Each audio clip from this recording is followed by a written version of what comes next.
We made it to week 2 of the high school season, and the nation getting a little taste of Alabama high school football as ESPN comes to Spanish Fort to televise a Mobile Bay rivalry.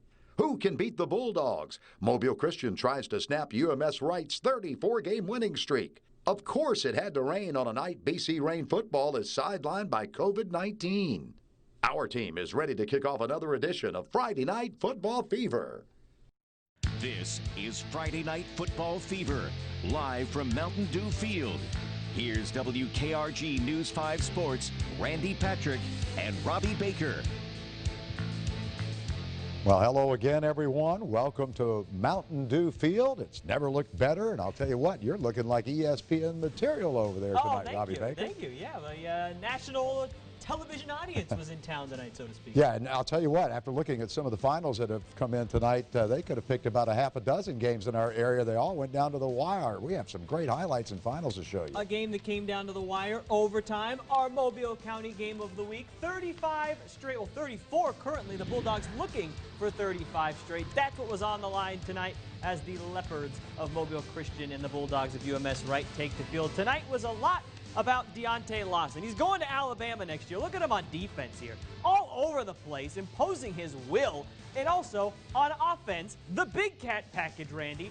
4th and 1, and the big fella stumbles ahead to keep the chains moving and keep the drive alive. We go to the second quarter. Now Jason Brooks will be going to South Alabama next year. He fumbles into the end zone, but he recovers his own fumble. And the Mobile Christian Leopards go up on the board first here, 7-0. Terry Curtis may be a little concerned about the win streak, but not for long because UMS WRIGHT would respond. They made a quarterback change, taking Trey Singleton out. They put Barton Elliott in, and he finds the tight end Jay Lawrence, who finds the end zone. As I said, this game would go to overtime, and it would be Deontay Lawson on a 2-point conversion, Randy, that proved to be the difference. The winning streak is over. Alabama's longest winning streak is snapped at 34. Wow, unbelievable. The UMS WRIGHT Bulldogs will start another one, I'm sure, and maybe win another state championship, but it's going to be tough in Class 5A. There you go. I was going to give you this next highlight, Randy, but it's Baker High School. That's all I got to do it here. It's always Baker. There you go. Courtesy, highlights courtesy of the Mobile County Public Schools YouTube broadcast here. We'll start it off with Theodore, Randy. Landon Hertreater is going to take the snap. Little play action. Looks downfield, finds Malik Kennedy, and look at the moves here. A little stop and stutter, a little stiff arm, and he's going to find the end zone. I'm pretty sure that that's going to be a Play of the Week nominee. Find out at the end of the show. Baker responds, though. Jason McMillan takes it himself. He finds the end zone. We're tied at 7. Theodore scores. They retake the lead, 14-7. And Landon Larry says, I'd like if my team scored now. So he finds a wide open Terry Kirksey, and we are tied again. As you see, this game went back and forth, but it was Theodore, Randy, getting their first win of the season, 35-20. Good job of social distancing tonight by the Theodore High School staff. Baldwin County versus Mobile County and Foley tonight. The Murphy Panthers taking on the Foley Lions at Ivan Jones Stadium. Panthers leading 14-3 here in the third quarter, but there is Wheeler wheels it in. And that makes it 21-3 in favor of the visitors. And here's a kickoff. And it's going to be taken by Foley's Cole Firth. And he's going to get some tough yards here, but finally goes down. And Foley goes down tonight as Murphy gets the win. 35-12, the final score. A good bus ride home for the Murphy Panthers coming back to Midtown Mobile. Rico Jackson's squad getting a win there, starting off the season 1-0. Let's go up to Satsuma now. Check in on the Gators and the Citronelle Wildcats.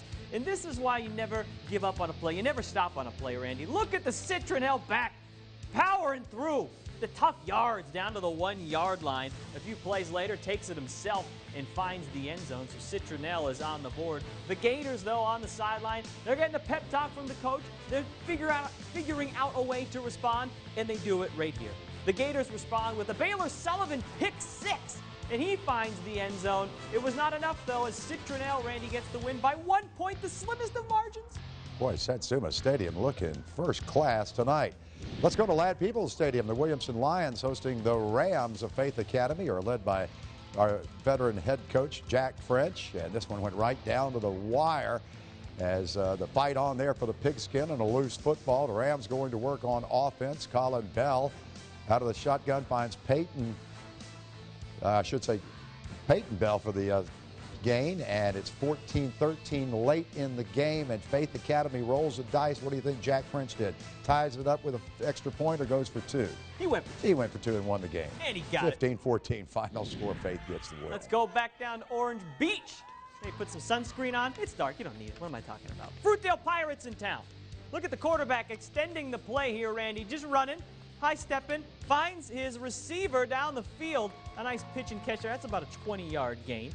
Orange Beach backed up to their own goal line here, trying to make something happen, but that's not how you do it. It's a fumble, Rooski, and the Pirates recover. They go up 12-0, but Orange Beach's defense hung tough. Quarterback extending the play here for the Pirates. He's telling his receiver, get open, but he didn't get open. He throws it right to Trace Clayton as a big play for the Maco's defense, but tonight was more about Fruitdale, 34-7, Randy. Shout out to all the fans wearing masks tonight in the stadiums. Let's go to Dotson Park in Chickasaw. The Chieftains hosting St. Luke's. And check out those gray and red uniforms. I kind of like them. The home team on the march. Tristan Slater following some blocking, and he's going to put that stiff arm out for a couple of extra yards. First down. And here come the Wildcats on an inside handoff. Bryce Eddington has it, and he's got some speed. Watch out, though, the hammer. It's hammer time as Look he how goes he popped down. right back up. He's like, I'm fine. Whoa. Tristan Slater again, and there he goes. He's got a hole and speed. That's a pretty good thing to have. That's a touchdown. And Chickasaw takes a 32-13 win over the Wildcats. Some big plays in that one, and as you mentioned at the top of the show, ESPN in town for a national broadcast, and we had some big plays in the Spanish Fort St. Paul's game. That's where we'll check in real quick with Bree giving us a tease, Bree Hollis, of what's coming up. Welcome, guys, to Champions Hill here in Spanish Fort. Well, like you guys said, the Toros got to take on St. Paul's under the national spotlight on the big ESPN. On top of that, we had senior night festivities and this big dog Baldwin versus Mobile County matchup. We've got all the hype and all the highlights coming y'all's way.